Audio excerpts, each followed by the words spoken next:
a lo mejor más crítica a organizaciones que no usaran la violencia política como instrumento, ¿no? A la vez la vía política fue recepcionada muy bien porque es sobre el proceso constituyente, pero personas vinculadas a la coordinadora como Ayeco, Héctor Yaitul, hablaban que el libro los dejaba a ellos como apolíticos, como si no fueran políticos, ¿no? Entonces también hay pugna y debates internos también que generan los libros y a mí me parece que está bien. Si un dirigente se da el tiempo de criticar un libro, no sé, quiere decir que el trabajo está más o menos avanzando. Claro, la diversidad de opiniones, como en todos los ámbitos de la sociedad, tenemos distintas posturas. Aquí usted ha hablado de la vía política, por ejemplo, y la violencia política. Eh, hay muchas, yo creo, miradas respecto al tema de que los mapuches que hacen o toman determinaciones en el sur que son, entre comillas, violentas, mucha gente dice, no, si yo estoy de acuerdo, estamos de acuerdo con el fondo, pero la forma de hacerlo no estamos de acuerdo. Ahí hay una mirada en cuanto a violencia política y a una vía política para el conflicto. ¿Qué nos puede decir usted, Peñín? Mira, lo que yo, como dos realidades, ¿no? Una, la primera que está escrito en el libro Malón, cuando yo me acerqué a escribir ese libro, que en realidad era mi tesis de licenciatura, magíster, de acá de la universidad. Son resultados de mis tesis de investigación como estudiante. Yo diría que en el caso de Malón, la idea era tratar de explicar a la opinión pública a partir de historias de vida. Yo me fui a entrevistar a algunos militantes del movimiento mapuche, en específico a la coordinadora como Ayeco. Muchos están con seudónimo en ese libro porque o eran clandestinos en ese tiempo o el libro podía generarles problemas por detención, qué sé yo. Entonces la idea del libro era decir que hay condiciones objetivas para que la gente se revele y use la violencia. Uno es los altos índices de pobreza que hay todavía, pero en ese tiempo eran mucho más fuertes en las zonas mapuche en referencia con el no mapuche. El mapuche estaba en una pobreza mayor. Del 90, del año... Claro, por ejemplo, yo iba a entrevistar a dirigentes que en ese tiempo estaban clandestinos, me acuerdo algunos. Y tú le preguntabas de su historia de niñez y ellos decían, bueno, acá no había zapatos, las bolsas se tenían que cuidar, las bolsas plásticas, había precariedad económica, las personas, me acuerdo mucho de una entrevista que hizo con un Penny que decía, bueno, yo comía papas todos los días, en Arauco se produce mucha papa, entonces decía lo que más comíamos era papa con ají, papa con merquén, papa con cebolla, ese era el alimento del día a día de muchos mapuches. Entonces cuando irrumpe la violencia política como instrumento, digamos que hay razones concretas de por qué lo explicaría, ¿no? Entonces un poco el libro de Malón, que me acuerdo que el hecho de violencia es como el tercer o cuarto capítulo, todos los capítulos anteriores es el camino para cuando la gente llegara, o sea, era mi esperanza que era eso, la gente llegara al capítulo que se quemaba un primer camión, la gente dijera, bueno, ahora entiendo por qué se quema un camión, Claro. ¿no? Sí. Y por eso entiendo que esto que sucedió, ¿no? Y ahí un poco como la violencia política empezó a ser una herramienta de presión al Estado para mejorar las condiciones de vida del mundo mapuche. ¿Y qué diferencia hay, Peñi, entre violencia política y terrorismo? Bueno, yo creo que la gran distinción es que el terrorismo está pensado sobre todo por hechos repetitivos en el tiempo, pero también que sobre todo vulnere los derechos humanos de las personas comunes y corrientes. Yo creo que el atentado a las Torres Gemelas me parece que sí entra en la lógica del terrorismo, ¿no? Porque impacta por el fenómeno en sí, pero también porque muere personas que no están realmente relacionadas con el conflicto. Ahora hoy día esto es un debate porque sobre todo el gobierno, el actual, con toda la ley que está planteando el gobierno de Gabriel Boric de la ley de usurpación, comienza a plantear que cualquier desborde social o cualquier herramienta que desborde la institucionalidad puede ser entendida como terrorismo. Las definiciones son complejas, ¿no? Porque también terrorismo es el uso de la violencia permanente en el tiempo. Y ahí, claro, en ese discurso podría entrar cualquier organización o cualquier actor. Entonces, yo por lo menos creo que fuera el caso de Lucinger Macay, los mapuches no han usado la violencia política contra personas individuales, sino contra máquinas y maquinaria, ¿no? Lacan sobre todo yo creo que siempre ha mantenido todavía esa noción como acción política, ¿no? Claro, sí. Sí, pues la gente dice ahí que a veces la gente dice, eh, no, los mapuches andan quemando escuelas y andan quemando lo que la CAM reivindica, porque es un movimiento político que reivindica las quemas de camiones como un elemento de presión política, ¿cierto? Ahora, el caso Lucy Guimbacay, no sé si podría contarnos un poquito usted algo que sepa de ese caso, porque eso es como lo que siempre la gente Me dice. quiere llevar preso, ¿eh? Porque eso es lo que la gente siempre dice cuando dice, ay, los mapuches terroristas que queman viejitos en las casas.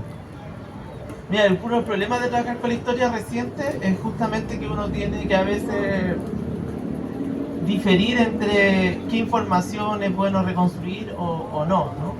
Porque también hay una desconfianza de parte de los militantes del movimiento mapuche a los historiadores, a los periodistas, porque justamente son como herramientas que después el gobierno o el Estado lo ocupa para los juicios. Bueno, pero por eso mismo el libro Malón, por ejemplo, no tiene nombre de personas comunes y corrientes, no tiene seudónimo. Pero es un libro que yo, por ejemplo, porque como en Chile se cree que, o la ANID, la Agencia Nacional de Desarrollo Científico, cree que este país todos vivimos felices en democracia. Entonces, por ejemplo, un libro como Malón en la academia, en la hora del trabajo más científico, no podría ser publicado porque no tiene los nombres o no tiene esas personas que están entrevistados no me firmaron un papel que diga que aceptan ser parte del libro de una manera legal, ¿no? Claro. Entonces, hoy día la agencia de investigación piensa que la construcción de la historia tiene que ser como sin problemas que estén pasando. Yo estaba mirando ahora acá la gente la están persiguiendo. No podríamos hacer la historia de ellos porque si ellos nos dieran una entrevista y son personas irregulares, lo más probable es que eso sería después prueba para que los cursen o son. Entonces, hoy día como historiadoras vivimos también problemas entre la realidad del país, que piensa que vivimos todos bien, y la realidad que a mí me gusta, la historia social, donde uno ve que las cosas no están tan bien. Ese libro un poco tiene esos seudónimos porque muchas personas estaban fuera de la ley en esos años, y yo siempre le agradezco a muchos hermanos que hayan confiado en contar su historia, porque de alguna manera ayuda a explicar por qué empezó a emerger la violencia política como instrumento, más allá del discurso más clásico de los sectores conservadores en este país, que piensan que la gente está loca, que ocupa la violencia porque están enfermos, porque las personas son asociales, y todo un aspecto peyorativo para realmente sentarte a pensar por qué la violencia política está siendo usada hoy día en democracia. Más toda la manipulación mediática de los medios masivos que ya no hacen más que mostrar hechos concretos y no explicar nada con eso. Claro. Los medios políticos. Ahora, entrando un poquito más en materia, porque para quienes están viendo también, estamos hoy día en la primera feria estamos en la primera feria. Estamos en el día 13 de esta primera feria del libro, las ilustraciones y las artesanías de Estación Central. Y esta presentación ya está en el contexto de las presentaciones organizadas por el espacio de venta de libros mapuche Pumapulifro. Lamentablemente este libro no lo tenemos porque se acabó la edición hace rato y están ahí en proceso de reeditarlo. Pero por lo mismo la idea de esta presentación era hablar también acerca de los movimientos mapuche en el contexto, ¿cierto?, de la historia global. Me mencionaba, ese era el título con el cual presentamos esta ponencia de hoy. ¿Qué nos puede decir ahí usted, Benito? Bueno, después del rechazo del primer proceso convencional, porque los sectores conservadores se lo olvidan que el segundo mes se lo rechazaron, pero todos se acuerdan más del primero, ¿no? Uno de los aspectos que se planteaba era que la plurinacionalidad no era chilena, era boliviana, era ecuatoriana, que las ideas mapuche no representaban a los mapuches, sino representaban a movimientos de afuera, ¿no? Aquí hay un discurso que siempre se plantea, y en ese Malón también está. Cuando emerge el conflicto mapuche, son personas externas al movimiento las que estarían creando el movimiento, porque los mapuches son pacíficos, son gente buena y no hacen nada más que trabajar. Eso es como que también eso es verdad, pero también los actores mapuches pueden hacer múltiples cosas, ¿no? Entonces, cuando los mapuches empiezan a actuar en política, ya sea por fuera o desbordando la legalidad, que es el control territorial como propuesta de autonomía, o ya sea dentro de las normativas, que es trabajar en la convención constitucional y proponer un nuevo país o una arquitectura de un nuevo país, entonces esas ideas son vistas como foráneas, ¿no? No son propiamente representan el mundo mapuche. Claro. Entonces la herramienta luego del rechazo, entonces me generó toda esta controversia intelectual también, que son lo que a uno le sucede. Entonces ahí pensé, dije, aquí lo que hay que empezar a avanzar es en explicar a la población que los mapuches tienen relaciones internacionales, que salen, toman un avión y pueden ir a Argentina, o pueden ir en bus, o pueden cruzar, los que están en Alto Biobío pueden cruzar en caballo y están en 2 horas en Argentina, ¿no? O 1 hora, depende del lugar en que estén. O que los dirigentes vienen a Santiago, o vienen al sur los dirigentes de afuera, y los mapuches viajan a conocer otros dirigentes. Entonces la historia global es una herramienta dentro de la historiografía para explicar algo que es obvio, que nos parece que es la globalización, pero que le parece a algunos sectores políticos les parece que no es tan obvio que los indígenas puedan tener relaciones internacionales o tener redes de conexión propio de un mundo cada vez más globalizado, ya sea por el celular o por las plataformas de redes sociales, o porque siempre hubo conexión en la inteligente indígena. Entonces esto, a partir de la convención de que la plurinacionalidad no era mapuche, sino era boliviana, entonces yo dije, bueno, a lo mejor me tengo que meter a esto de la historia global, y ahí estoy como desarrollando este nuevo trabajo que espero tenerlo a final de año publicado o terminado por lo menos. Ahí usted me mencionaba un poco de que el concepto historia global es algo que está hace poco tiempo como... Es como una entrada historiográfica, porque la historiografía tiene hartas corrientes y tiene nuevas metodologías, ¿no? Esto es una interpretación igual muy cierta que viene de la escuela historiográfica de Estados Unidos. Pero Estados Unidos tú no lo puedes entender sin la globalidad, ¿no? Lo que está pasando hoy día, justamente el conflicto entre China y Estados Unidos, pero además el mercado global, ¿no? Y que un poco uno está viendo que Estados Unidos parte muy... ¿cómo decirlo?, muy violento contra el mundo, ¿no? Pero hoy día empieza a regular porque estamos tan conectados que un poco lo que le manda a decir China, Europa, a Donald Trump, decirle, mira, tampoco eres hoy día la potencia primera, ¿no? Estamos tan conectados que al final también nosotros podemos jugar. Y hoy día el debate por lo menos es que si esto no va a generar una recesión económica global justamente por este juego. Entonces lo que un poco es la idea de la historia global es que las conexiones internacionales contribuyen de alguna manera a generar también cambios políticos o cambios históricos también en los contextos históricos. Podría ponerte otro ejemplo, pero yo creo que el más pedagógico, a lo mejor no hablar tanto de los mapuches, sino hablar, por ejemplo, de la rebelión de Tupac Amaru, Tupac Katari en 1780, porque es una era de las revoluciones. Viene la Revolución Francesa, la Revolución de Estados Unidos, y esos hermanos de allá, Aymara, Quechua, entienden esta idea, están leyendo los cambios y también se insurreccionan justamente buscando la autonomía. O en el libro Toki yo puse un poco puse la carátula, en la portada pongo este sello, que es muy entretenido porque este está en Argentina, está en el Archivo Nacional de Argentina, pero está en el museo, como en el Museo Histórico de Argentina, y con Calfucura firmaba sus cartas. Cuando él escribía cartas, firmaba eso, porque además la gente cree que los mapuches no escriben. Entonces hay que decirle, mira, no, si también escriben los mapuches, y escriben de tempranamente por las misiones o porque tienen que aprender a escribir porque los otros están escribiendo.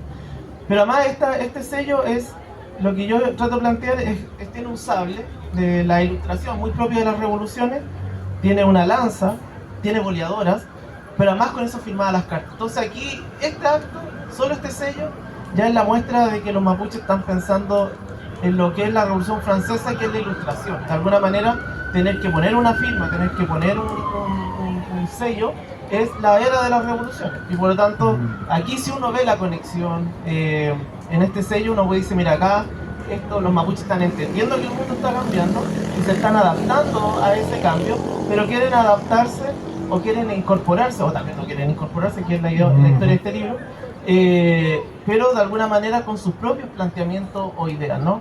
Y la espada la espada está en el Museo de Camberley de Francia, y es una espada que simboliza un poco para mí la era de las revoluciones, ¿no? Bernardo Higgins, San Martín, uno se lo imagina con espada.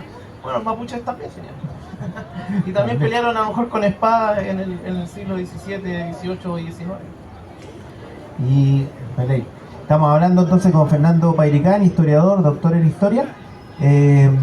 Y usted habla de la historia global, los conceptos de los movimientos mapuche, el movimiento mapuche. ¿En qué está el movimiento mapuche actualmente?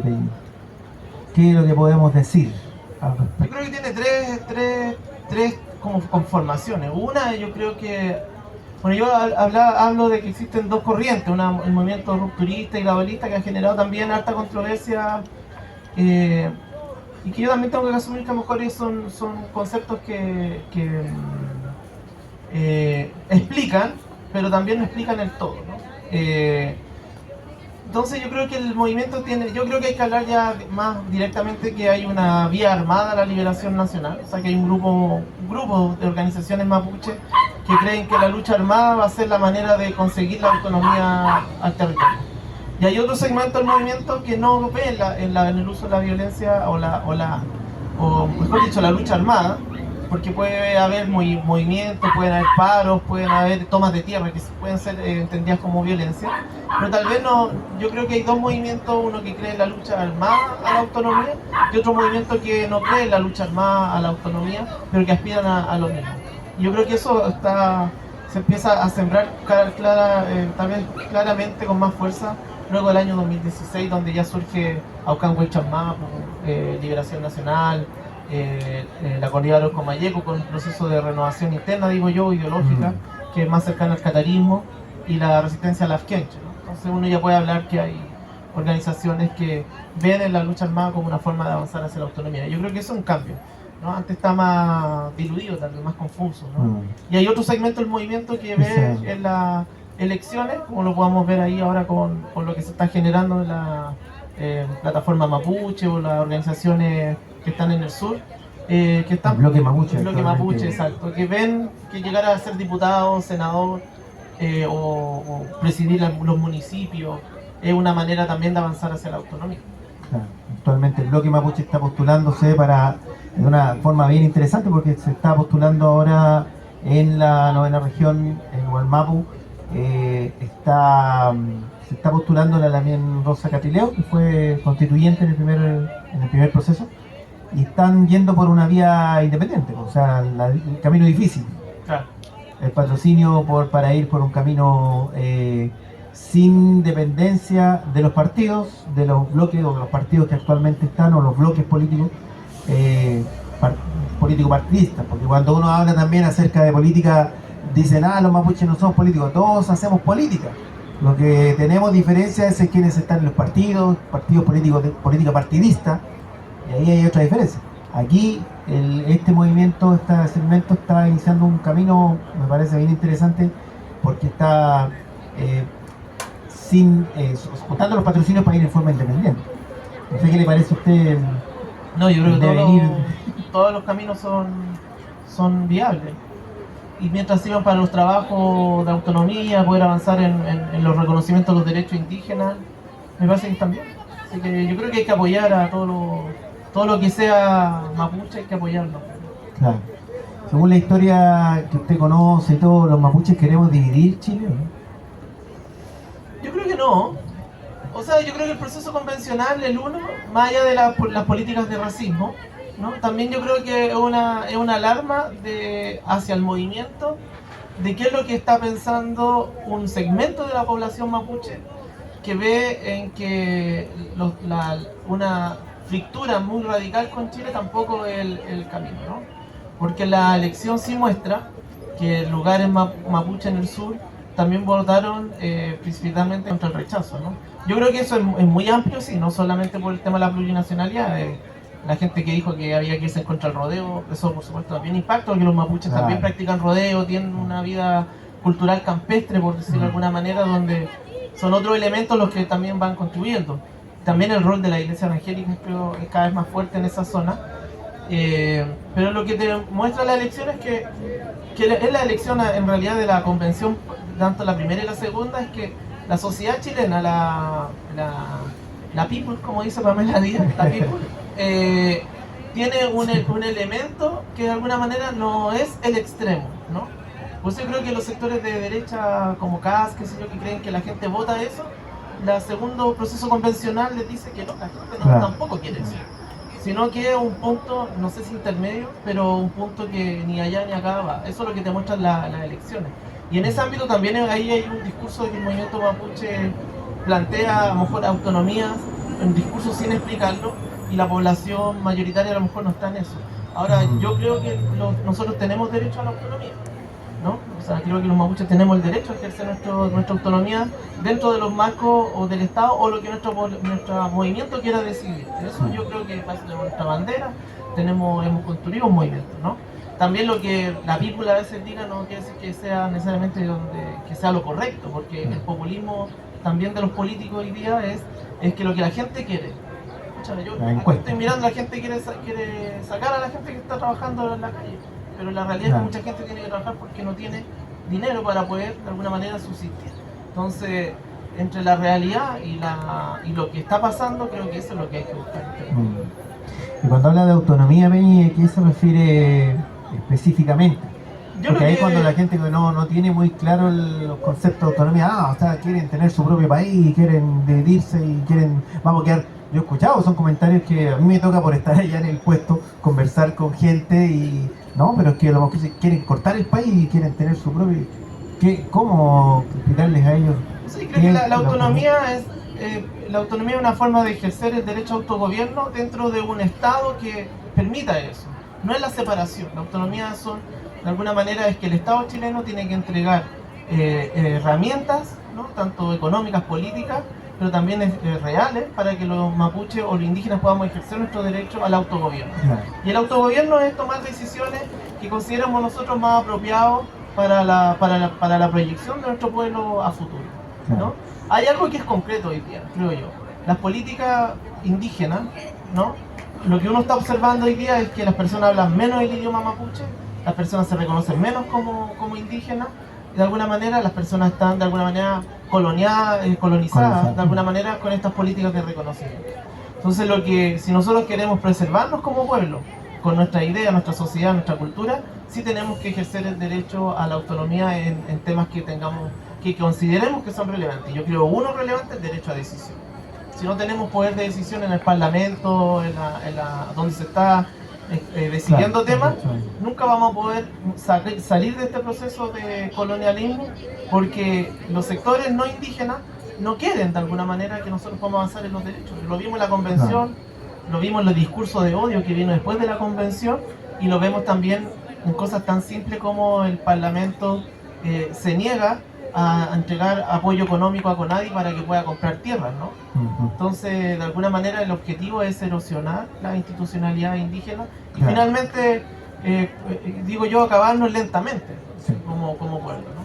Ahora, claro, por eso encontramos muy importante hacer este tipo de conversatorio, porque finalmente, claro, cuando uno dice el Parlamento niega los recursos para CONADI, son los representantes de la gente que votó por esas personas. O sea, la gente elige a estas personas para estar ahí, para tener un rol en el fondo. Por lo tanto, al momento de votar también es fundamental pensar qué es lo que va a hacer tal representante al momento de llegar al poder. Además, hay una subvaloración tremenda de lo que es el rol del diputado y del senador. La gente como que vamos a tener elecciones presidenciales. Y nadie sabe que también vamos a tener senadores y diputados. Entonces, nadie está pensando, bueno, ¿y quién va a ser el senador y diputado también? Que son los que generan o toman estas decisiones también en el Parlamento.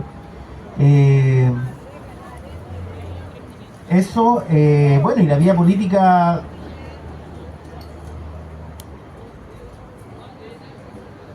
Bueno, y eso ya está como conversado. Pero vamos a ir terminando también ya, porque partimos un poquito más tarde. Siempre damos espacio también a las preguntas. No sé si alguien del público, voy a hacer la última pregunta, pero antes les voy a dejar también, vamos a dejar la posibilidad, si alguien quiere consultar. No siempre estamos con el doctor aquí.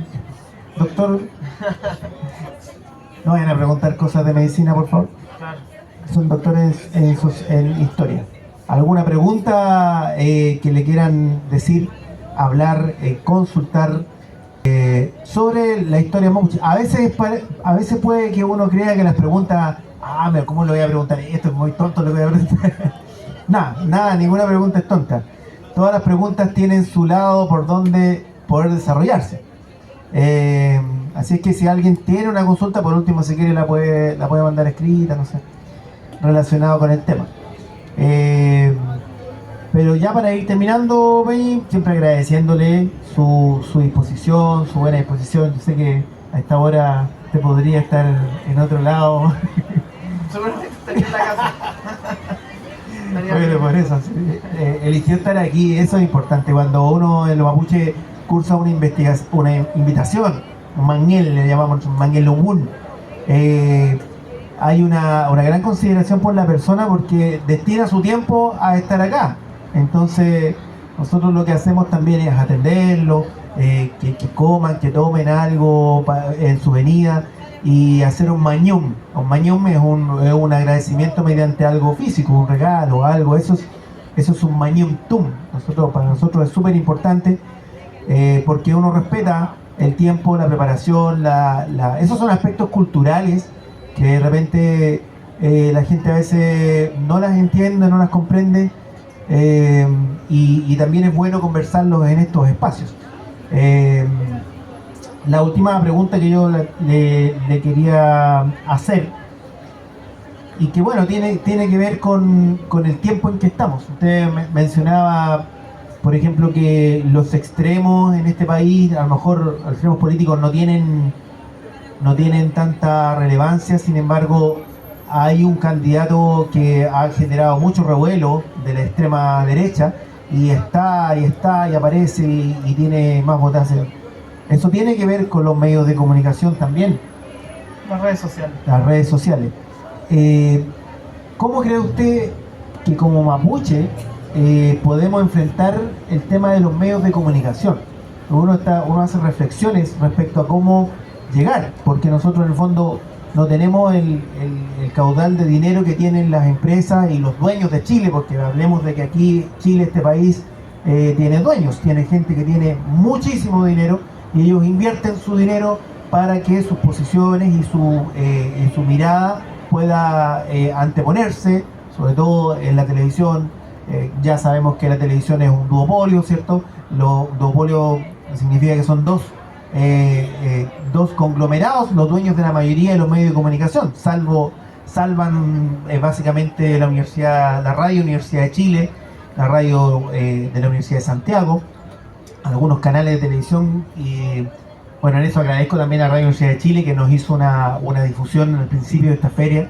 Ellos inmediatamente dispusieron, y para de contar, Televisión Nacional se supone que es un canal público, ¿cierto? ¿Qué hacemos como mapuche para tener una relevancia en el ámbito comunicacional, Peñi? Sé que está fuera a lo mejor de su ámbito. Yo creo que lo que hicieron los mapuches, las mujeres mapuches en distintos momentos, ¿no? Durante el siglo XX crearon diarios. Se desconoce un poco, pero ahí está el libro de Enrique Antileo, que él ha venido reproduciendo un poco todos esos diarios que la primera etapa del movimiento mapuche creó, Voz de Arauco, como que están en la Biblioteca Nacional, en el archivo, se pueden revisar ahí también esos diarios. Bajo el concepto de araucano, los mapuches estaban muy preocupados de informar. Cuando uno lee los diarios, estoy pensando de entre 1920 a 1960 o 70, que también es como la producción de diarios. Hay temas como del alcoholismo, revertir el alcoholismo, una preocupación, la pérdida de tierra, la incorporación a la educación, pero también al trabajo, en el concepto del siglo XX, que es la raza. Ese es como el que se ocupa, más que nada, ¿no? Después con el nazismo, el concepto de raza se va a desvirtuar y va a ser como que hoy día ya no hablamos tanto de raza, porque ya es peyorativo o muy descontextualizado, hablamos de etnicidad o de indígena. Pero también vemos hacia el 90 cómo los mapuches han intentado crear, bueno, las radios. Hablaste de Huichananay, que es una radio que fue muy importante, y es importante el programa en el mundo mapuche, no urbano. Pero también están algunos diarios, intentos como el que hizo el Pedro Cayuqueo con el equipo de Asquintúe.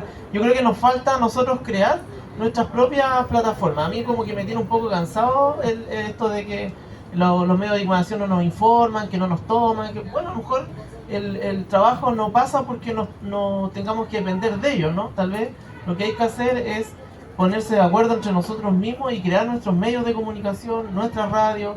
Hoy día la televisión digital permite que sea mucho más fácil poder crear medios de comunicación o programas, pero para eso yo creo que hay que superar 3 cosas. Uno, la separación. Yo creo que si hubiera que decir cuál es el problema de los mapuches hoy día, la separación, ¿no? O sea, falta de capacidad de colectivo de nuevo. Lo segundo, ponerse de acuerdo frente a un proyecto. O sea, ¿qué es lo que queremos, no? ¿Hacia dónde queremos ir? Porque si vamos a partir y vamos a empezar a rivalizar a los primeros 20 minutos, entonces no vamos a llegar a ningún lado. Y lo tercero, que yo creo que es la propuesta que tú tienes como Monguén o no, la idea de a lo mejor de tener una banca, tener una autonomía económica, o sea, realmente empezar a salir de pensar como colonizado y empezar a pensar como más descolonizado y decir, bueno, esto es lo que queremos, para allá queremos ir, ¿no? Sí. Eso yo creo que es lo que nos falta. Bueno, la propuesta que hablaba de Monguén es una cooperativa de ahorro y crédito, es un espacio que está creado hace más o menos 9 años, vamos por los 10 años, y que nace justamente con la intención de poder generar algo parecido a una banca. No es una banca porque las cooperativas tienen otro sentido, en el cual los socios crecen junto con el crecimiento de la cooperativa, y es justamente eso, pues, un lugar para poder apalancar proyectos mapuche que no tienen quizá el financiamiento, la posibilidad de financiarse a través del asistencialismo del Estado o de la banca, en fin. Bueno, ahí estamos también con un proyecto de poder ayudar también a salir adelante la Radio Gualón. No sé si la conoces, sí. La Radio Gualón, que es una radio que funcionaba en Iquiñe, un alcance muy amplio de esa radio que llegaba hasta Valdivia, incluso la señal, y que lamentablemente sufrió un incendio. Y hace, no sé, como 8 años de ahí, no sé. Y bueno, se quemaron todos los equipos, dejó de funcionar la radio, y ahora están en proceso de este año de recuperar y comenzar nuevamente con una radio online para partir, la Radio Gualón, para volver a retomar fuerza, con el apoyo también de un crédito de la cooperativa. Entonces ahí se va generando este círculo y vamos avanzando en ese sentido. Hay que, como dice el Peña, yo también le encuentro toda la razón, ya seguir quejándose de los aspectos, hay que actuar, hay que hacer, es como con el Mapuzungún, cuando la gente dice, bueno, es que yo no hablo Mapuzungún porque mis papás no me enseñaron, porque, bueno, hay un montón de medios y formas actualmente ya de poder ir aprendiendo, cursos con el TUN,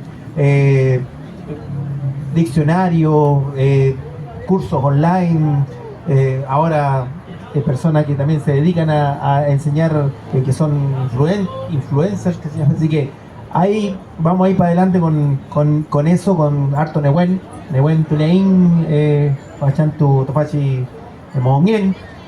Nos vamos levantando de a poquito nuevamente. Peña, yo agradecerle mucho. Yo quisiera entregarle ahí ese Mañum Tum, que es el libro Carmencita. Es una historia de la Damián Chevy Quidel, que es una historia muy, muy impactante, bonita, de la cual vamos a hablar en un rato más.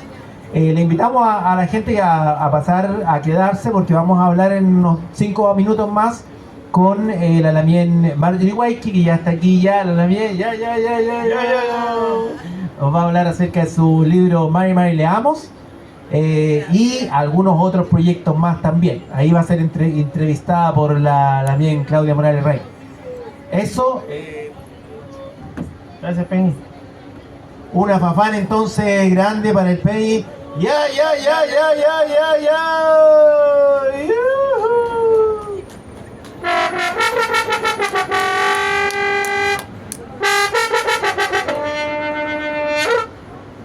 Vaya que vamos a Peñi. Gracias, Peñi, por la invitación.